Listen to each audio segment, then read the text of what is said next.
Hello! You guys know how much I love watching horror films.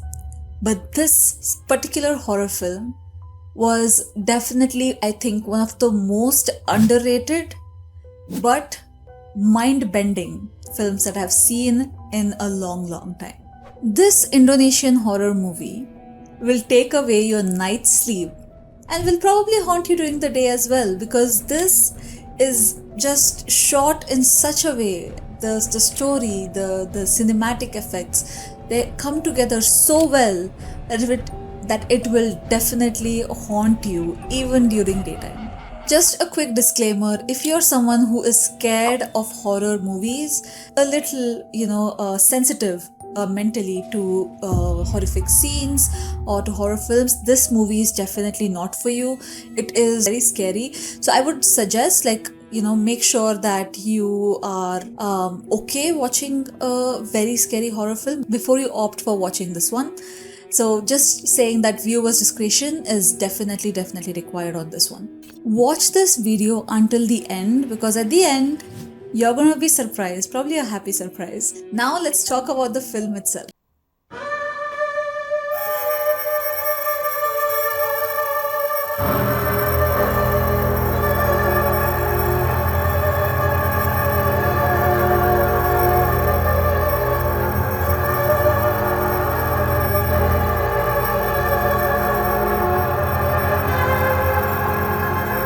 Start with setting up space. Imagine what I'm saying. Maybe close your eyes for a second and imagine what I'm saying. Close your eyes. Imagine you live in a creaky old house. This house is situated very close to a graveyard. It's quite big. It has 2 floors. And on the ground floor, you have the living space, there is a kitchen, there is a couple of rooms there as well. And then there is this little space in the corner on the ground floor where when you open up the door, you will see a little well. It's a dark room.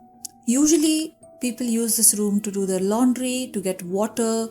But imagine there is a well in this room that is closed when it is not in use, and whenever people want to use it, they can open it up.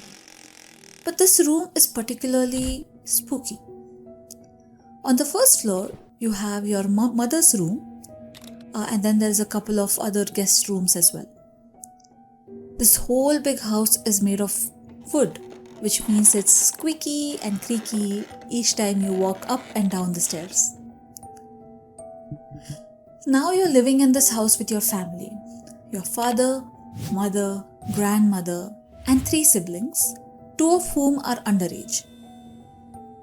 Your mother used to be a great singer.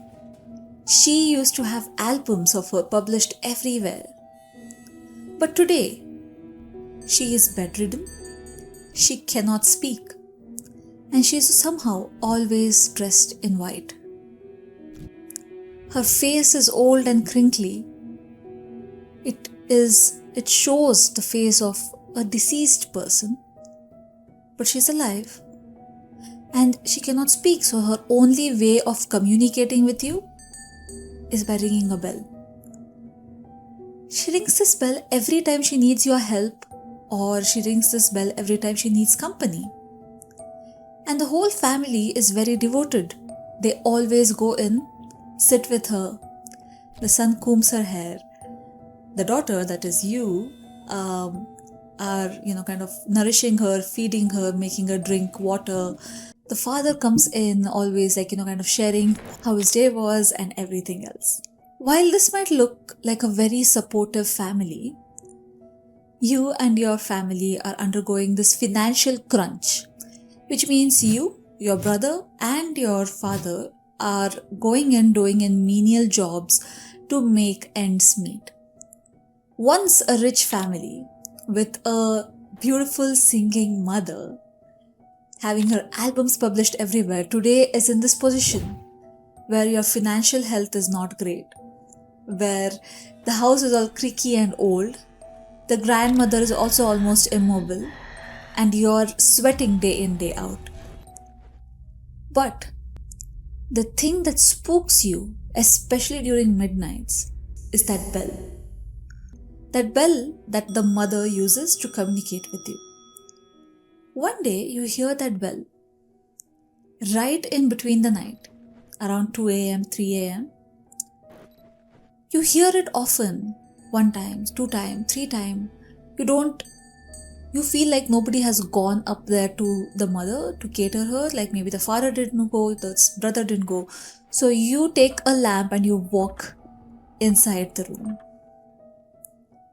Pitch dark room, with only a little bit of moonlight falling in. You go in and what you see shakes you through the bones. This is literally only 5 minutes of the film, you guys. 5 minutes.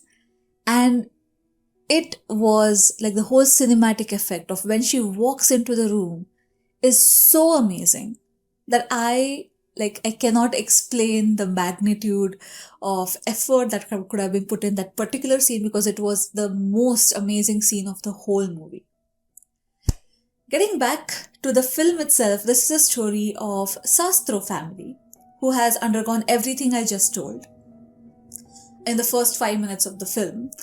And there's a mysterious death of the mother that takes place, because of which the family is quite disheartened, and they take their mother's body and bury her very close to their house where the graveyard is. The father has to leave the family for a little bit so that he can go in search of work, he can improve their financial situation, he can make sure that the kids don't work. So he has to leave them alone in this house along with their grandmother, who's almost immobile as well, to fend for themselves against the evil that has just walked into their life.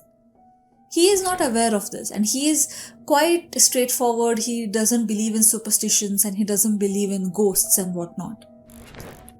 So one day he leaves, and the kids, the elder daughter, elder son, and the two little underage kids, along with the grandmother, are at home, and strange things start happening around the house.